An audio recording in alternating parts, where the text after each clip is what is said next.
While it can be simple to overshare and expose ourselves to people in person and on social media in today's connected world, being open and vulnerable can be beneficial in creating lasting relationships and encouraging empathy. In this video, I'll be discussing some personal matters and situations that are best kept private and don't serve any purpose in being shared. Privacy holds significance in your life, both strategically and for cultivating inner peace for those who follow us for Stoic or philosophical insights, rest assured. The ancient philosophy of Stoicism reminds us of the importance of guarding certain aspects of our lives. With its origins in ancient Greece and Rome, Stoicism offers guidance on how to live a Stoic life in the modern world.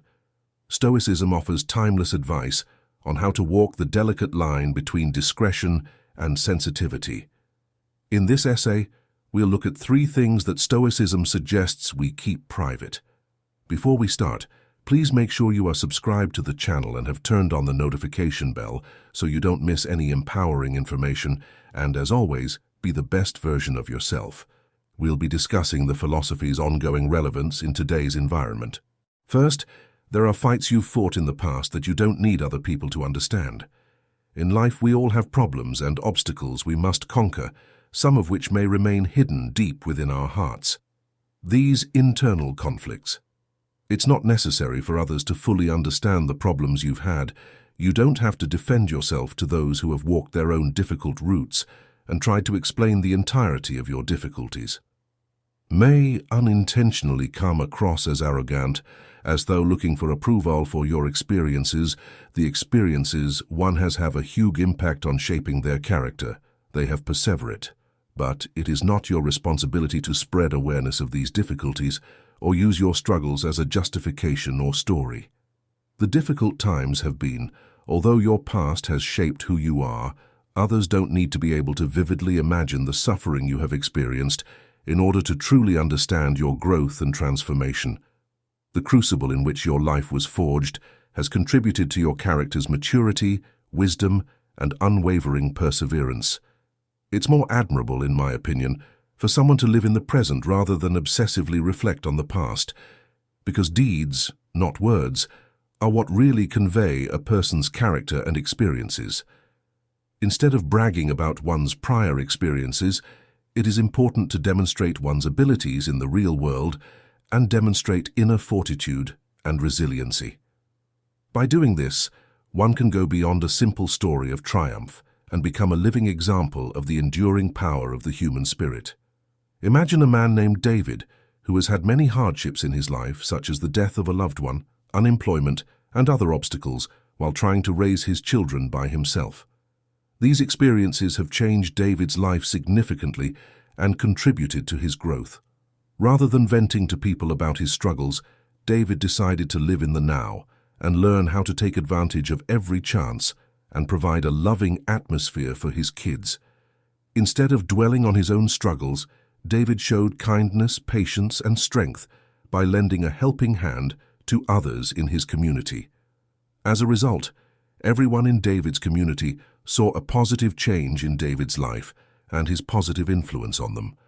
David demonstrated by his deeds that he had overcome obstacles to become a resilient and important member of society. Second, it's usually best to keep the specifics of your objectives private. It's not necessary to divulge all the gory details of your desires. While most people might know where you're heading in general, imagine the repercussions of disclosing specifics that disclose every turn you take. It would be like giving someone unlimited access to your personal phone. By doing so, you effectively give up control of the situation. If anything doesn't go according to plan, you can start to wonder if it was a mistake on your part or if someone broke your confidence. If this is the case, the attack's source should be one. Gets enigmatic since there are so many possible harmful sources that it becomes tough to determine who could be at fault, whether it's a friend who genuinely wants to know what you want or someone who has other agendas. Defending.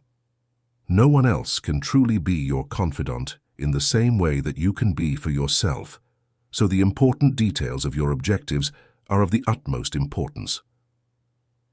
In fact, just stating the general direction in which you're heading is usually sufficient. Your path is uniquely yours, so you don't owe anyone a detailed explanation of your goals. Imagine you are a sculptor, working on a special and unique piece of art. Everyone around you knows that you are creating a sculpture, but you haven't revealed any details. You just say that the sculpture will be a magnificent work of art and that it will be special. It's more than adequate for only you to possess intimate knowledge about your own journey. You trust a close friend, so one day you decide to tell them more about your sculpture. You tell them every detail, including its shape, size, and significance, but after some time you release. Revealing too many details about your sculpture has caused you to lose control and run the risk of it being copied or stolen. Others have learned everything there is to know about your sculpture, and some are attempting to copy it or even trick you into stealing your work. You can preserve the surprise and unique worth of your artwork by just letting people know that you are working on a special sculpture, without giving away any specifics. Thirdly, your contentment. People may respond to you in different ways when you genuinely radiate happiness. Some may be filled with admiration, while others may be skeptical. Your genuine smile may inspire wonder in some people, while others may doubt your sincerity, finding it difficult to believe that someone can truly experience inner peace in such a climate. It's important to proudly display your happiness when someone inquires about your well-being. Instead of downplaying your contentment, just state that you're happy. It's a subtle shift, but it communicates a sense of positivity and self-assurance instead of focusing on how great everything in your life is going. It's perfectly acceptable to mention that things are going well in a world where things are going well. Sometimes viewed as a risky endeavor, radiating happiness can be obscured by despair and discontent, while some people with resentment and dissatisfaction may try to disturb the calm of those who have achieved inner peace. Embracing and sharing your happiness is a brave gesture that might encourage others to look for their own sources of happiness and lightness in a society. Where negativity often reigns, genuine happiness can serve as a beacon of hope and a reminder that inner peace is achievable even during trying times. So, don't be afraid to let your happiness shine and inspire those around you. Imagine a Christian named John, who is going through a difficult time and finds God to be a source of encouragement and hope in his life. John always seems happy and optimistic in his day-to-day activities, and when you ask him about his situation, he never says that everything is perfect. Instead, he will smile and say that everything is fine. This is not an attempt to conceal the truth. Rather, it is an expression of gratitude for his faith and his capacity to overcome all obstacles. However, not everyone in John's life readily accepts this. Some may be doubtful and find it difficult to accept that someone can genuinely be happy in the midst of adversity. They may perceive Jan as unduly optimistic and doubt his sincerity. Nevertheless, what matters is that John ignores these doubts and carries on spreading his happiness and hope. John is not just a believer in God. He is also someone who uses optimism and happiness to express his faith.